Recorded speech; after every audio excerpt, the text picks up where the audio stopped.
নমস্কার, গুরু কি পাহি কে বলম। আজ আমি আপনাদের মানসিক চঞ্চলতা ও অশান্তি হ্রাসের উপায় বা টোটকা বলবো।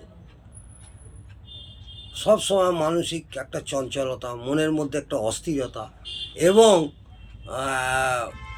অশান্তি যেন সবসময় একটা বৃদ্ধি পাচ্ছে, সেই ক্ষেত্রে আমি বলবো শোবার ঘরে বিছানা যেদিকে মাথা করেন, শোবার ঘরে বিছানায় যেদিকে মাথা করে শোন, সেখানে কি করবেন, সেই দিকে একটি কৌটার মধ্যে একটি রূপোর টুকরো বা রূপোর কয়েন, অল্প আতপ চাল ও একটি শঙ্খদানা বা শাঁখের আংটি কৌটার ভেতরে রাখবেন।